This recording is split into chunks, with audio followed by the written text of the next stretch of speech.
హోలీ పండుగ అంటే పిల్లలు, పెద్దలు అందరూ ఎంతో ఉత్సాహంగా జరుపుకునే పండుగ. అసలు హోలీ అంటే ఏమిటి? ఈ హోలీ పండుగ ఎందుకు జరుపుకుంటారు? అనేది పూర్తిగా తెలుసుకుందాం. హోలీ పండుగ అంటేనే రంగుల సమ్మేళనం. ఈ పండుగ వెనుక అద్భుతమైన పురాణ గాథలు మరియు ఆసక్తికరమైన శాస్త్రీయ కారణాలు ఉన్నాయి.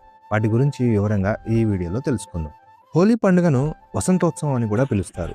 ఎందుకంటే ఇది ప్రధానంగా చెడుపై మంచి సాధించిన విజయానికి ప్రతీక. మన పురాణ గాథలు ఏం చెప్తున్నాయంటే రాక్షస రాజైన హిరణ్యకశిపుడు లోకమంతా తననే దేవుడుగా కొలవాలని ఆజ్ఞాపిస్తే తన కొడుకు ప్రహ్లాదుడు మాత్రం విష్ణువును ధ్యానిస్తూ ఉంటాడు. ఇది తండ్రికి తీవ్రమైన ఆగ్రహాన్ని కలిగిస్తుంది. తన కొడుకు శత్రువుని అంటే విష్ణువుని పూజిస్తున్నాడని తెలిసి హిరణ్యకశిపుడు ప్రహ్లాదుని చంపడానికి అనేక ప్రయత్నాలు చేస్తాడు. కానీ ప్రతిసారి విష్ణు యొక్క రక్షణతో ప్రహ్లాదుడు క్షేమంగా బయటపడతాడు. చివరికి హిరణ్యకశిపుడు ప్రహ్లాదుని ఎలాగైనా సంహరించాలని తన సోదరి అయిన హోలిక సహాయం కోరుతాడు. ఆమెకు అగ్నిలో కాలకుండా ఉండే ఒక వరం ఉంటుంది. ప్రహ్లాదుని ఒడిలో కూర్చోబెట్టుకుని ఆమె మంటల్లో కూర్చుంటుంది. అయితే విష్ణుమాయ వల్ల ఆ వరం పనిచేయక హోలిక దహనం అయిపోతుంది. ప్రహ్లాదుడు సురక్షితంగా బయటపడతాడు. దీని జ్ఞాపకార్థమే హోలీకి ముందు రోజు హోలిక దహనం చేస్తారు. హిరణ్యకశిపుడు మరియు భక్త ప్రహ్లాదుడి కథ మన పురాణాలలో అత్యంత ప్రాచుర్యం పొందినది. ఇది చెడుపై మంచి సాధించిన విజయానికి మరియు భగవంతునిపై అచంచలమైన విశ్వాసానికి నిదర్శనం.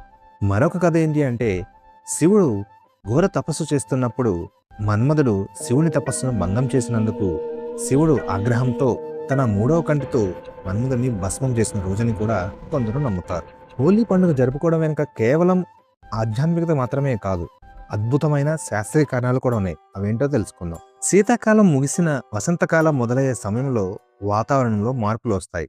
ఈ సమయంలో బ్యాక్టీరియా వృద్ధి చెందడం వల్ల జ్వరం, జలుబు వంటి సమస్యలు వస్తాయి. హోలికా దహనం వెలువడే ఉష్ణోగ్రత వల్ల పరిసరాల్లోని హానికరమైన క్రిములు సంహరించడానికి సహాయపడతాయి. అంతేకాకుండా పూర్వకాలంలో హోలీ పండుగకు మోదుగ పూలు, వేప, పసుపు, కుంకుమ వంటి సహజ సిద్ధమైన రంగులు మాత్రమే వాడేవారు. ఈ సహజ రంగులు చర్మానికి తగిలినప్పుడు శరీరంలో ఉన్న వ్యర్థాలను తొలగించి చర్మ ఆరోగ్యాన్ని మెరుగుపరుస్తాయి. చర్మానికి ఒక రకమైన రక్షణ కవచంలా పనిచేస్తాయి. అంతేకాకుండా శీతాకాలంలో వల్ల శరీరంలో వచ్చే ఒక రకమైన బద్ధకాన్ని వదిలించడానికి హోలీ పండుగ ఉపయోగపడుతుంది.